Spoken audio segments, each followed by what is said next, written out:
Hello guys, welcome to BISTI blog YouTube channel. नोंथांमोनखौ आंनि बे BISTI blog YouTube channel खेबसे बयखौबो बरायनाय जाबाय।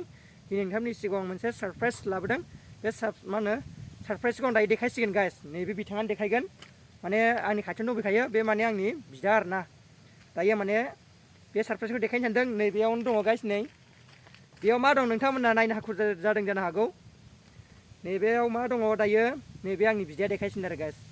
माने बे सरप्राइजआ मा दं मा गैया नोंसोरो दायो नुलांसिगोन भिडिअखौ फारि फारि। दे होमबा नै बेखौ देखायदो। नायलांदो भिडिअखौ गाइस। नै गाइस सरप्राइज नोंथांमोननि थाखाय सरप्राइज लाबोदों नै गाइस। मबाइल दायो र' आं बे सरप्राइजखौ खाथियाव देखायनो गाइस। देखायनो मोजांनो। नै गाइस सरप्राइजआ बेनो आरोना गाइस नै। नायदो बे सरप्राइजआ मा बुस्थु। फारसेनिफ्राय नायनो हागोन गाइस नै। आरो मोनसे दंबावो नै। नै फारसेनिफ्राय नायलांबाय थादो। बे सरप्राइजआ मा बुस्थु बेखौ माने बरनाखै आरोना गाइस। दायो नोंथांमोना नुलांगोन। आरो नै मोनसे दंबावो नै गाइस आरो नै मोनसे दंबावो नै। हेडफन। नै गाइस सरप्राइजआ नै बेबो दङ। सरप्राइज नोंथांमोननि थाखाय सरप्राइज लाबोदों। नायलांबाय थादो फारि फारिनो। दायो जोंना आंनि बिदाया देखायलांसिनो आरोना गाइस। दा बख'नोसै ना। दे बख'दो दायो। नायदो दायो। फारि फारि नायलांबाय थादो गाइस। बेखौ ओरै बख'बाय। नै माथो गैला माथो लेखाफोर दङ माथो। स्लिप दं आरोना गाइस नै। बे स्लिपखौ देखायनो सानदों आरो गाइस बिसोरनो। माने स्लिप आरोना गाइस नै बियो स्लिप। नै टेन्टेने मबाइलसो मबाइल। नै गाइस माने नोंसोरनि थाखाय सरप्राइज देखायसिगोन नै। सरप्राइजआ नै बेसो आरो गाइस नै सरप्राइज। नोंथांमोना माबायदि नुदों बे सरप्राइजखौ कमेन्टआव खोन्थाहरलायलायदो। आरो सोरबाफोर माने मबाइलखौ माने गोसो गुदुङै नायनो मोजां मोनदोंबा लाइक कमेन्ट खालाम आरो शेयार खालामनो दाबावदो गाइस। आरो कमेन्ट्सखौथ' फुरा फुरि खालामथार गाइस। नोंथांमोना बे सरप्राइजखौ दायो नुबाय जानांगौ नै आं खाथियावनो देखायदों। माने जिनिस लाबोनाय आरोना गाइस। मबाइल नामखौथ' मिथिखाबाय जानांगौ नोंसोरो। नै नायलादो गाइस खाथियावनो। रियेलमि C53 नो गाइस। रियेलमि C53 नोंथाङा दायो नुबाय जानांगौ नै।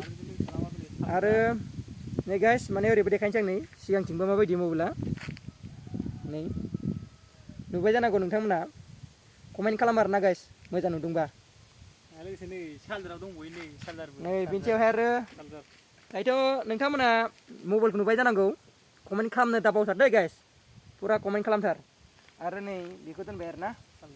आरो बिनि सायाव नै चार्जारबो मोनफादों आरोना। चार्जारबो नै स्पेसियेल गिबिखा 5C टाइप। आरो नैबे मबाइल कभारखौ माबा देखायनोसै आरोना गाइस। माने गाइस नै दायो नोंथांमोना मिथिबाय जानांगौ नै रियेलमि C53 दायो नोंथांमोना नुबाय जानांगौ ना। रियेलमि C53 दायो ओमफ्राय आङो नोंथांनि सिगाङावहाय खोन्थानो सानदों जेनेबा केमेराफ्रा बेसेबां माबायदि थायो। जेरैहाय 18 थायो, जेरैहाय 10/8 बिदि MP थायो आरोना। ओमफ्राय दायो आं बेखौ खोन्थानो सानदों आरो नोंथांमोननो। दायो नैबेहाय दङ बिनिया केमेरायाहाय उननि आरोना। उननिया माबा मा होनो 108 माने 10/8 ओमफ्राय आल्ट्रा क्लियार केमेरा। ओमफ्राय बेटारि खै हाजार माने बेफोरबायदि थायो आरोना। हाजारसो थायो नालाय दाना बेटारि पावारफ्राबो। दायो बिनिया बेटारि पावारा 5000 आरोना गाइस। 5000। ओमफ्राय ओरैजाय मा होनो उनथिंनि माने केमेरा थायोना गाइस। उनथिंनि माने सिगांनिया 18। ओमफ्रायहाय मा होनो स्पिकारा 150 आल्ट्रा बम स्पिकार आरोना। आल्ट्रा बम स्पिकार नोंथांमोननो दायो आङो देखायबाय। दायो मबाइला बियो गोदानसो फैदों गाइस। नोंथांमोननि सिगाङावहाय आं बेनिखायनो भिडिअ लाबोदोंमोन। आरो नोंथांमोना जुदि भिडिअखौ नायनो मोजां मोनदोंबा लोगोफोरनो शेयार खालामदो आरो कमेन्ट्स खालामदो।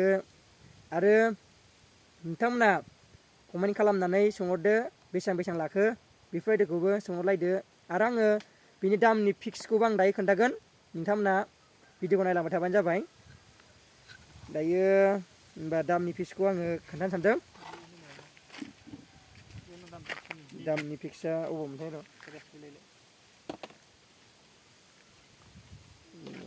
रेस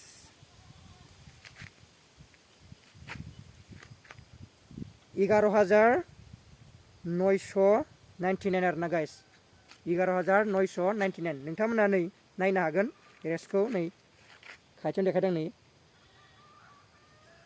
नोंथांमोना दायो नुबाय जानांगौ नै रेसखौ माने बिनि दामा 11,999 माने 12,000 थांसिगोन आरोना दायो जाबाय नो दायो नै फिटिं खालामफिनबाय जोंना बिदैया दायो जेनेबा आंना बिदैया माबाफोर बुंनो गोसोबा बेयाव चेनेलाव बुंनो हागोन एसे बुंनो हासिगोन आरो दायो हेडफनफोर दंबायो बेबो मोनसे फ्रि मोनदों नै हेडफनबो मोनदों होनना बुंदों आरोना आंना बिदैया बेबो दायो जों बेखौ सोजोबनोसै गासिखौबो दायो माने जोङो भिडिअ माने दायो नोंथांमोननि सिगाङाव खोन्थाखाबाय आरोना थारमाने जों दायो फिटिं खालामनानै सोफिनसिगोन आरोना गाइस नोंथांमोना जुदि आंनि बे सारप्राइजखौ नायनानै मोजां मोनदोंबा जुरुर कमेन्ट खालाम लाइक खालाम आरो शेयार खालामनो दाबाव दे गाइस अके बाय बाय सोरनोबा नांगौबा खबर हरबानो जाबाय एसएमएसआव सोरनोबा नांगौबा आरो माबा मा होनो कमेन्टआव खोन्थाहरबानो जाबाय जों माने नांगौबा माने जोंबो माने माने हैगोन आरोना हैगोन माने जों नांगौबा नोंथांनि सिगाङावहाय लांनानै देखाय माने एसे खम समावबो हैगोन आरोना गाइस जोङो जेनेबा दायो फिटिं खालामखांबाय जोङो दायो जाबाय नै गाइस नै मोजां नुदों ना आंनि सारप्राइजखौ गाइस नै सारप्राइजआ जोंना माने दायो फिटिं जाजोब्बाय नैबे माने आंनि असे बिथाङाबो चेनेल दङ बिथांनि चेनेलखौ नायहैनोबा मा नाम नोंना चेनेल नामा बिथांनि चेनेलनि नामा आं बर' ब्लगनो बिथांनि चेनेलखौ नोंथांमोनाबो सापर्ट खालामदो आरो सार्च खालामना नायदो आरो नोंथांमोना बिथांनि चेनेलनि लिंकखौ नांगौबा आंनाव कमेन्ट खालाम नोंथांनि सिगाङाव आङो माने लिंकखौ हरनो हागोन आरो नोंथांमोना जोंनि भिडिअखौ नायनो मोजां मोनदोंबा आरो आंनि बे सारप्राइजखौ मोजां मोनदोंबा नायनानै नोंथांमोना कमेन्ट खालामदो आरो लाइक खालामनो दाबावदो गाइस टाटा बाय बाय नेक्स्ट टाइम लोगो मोनगोन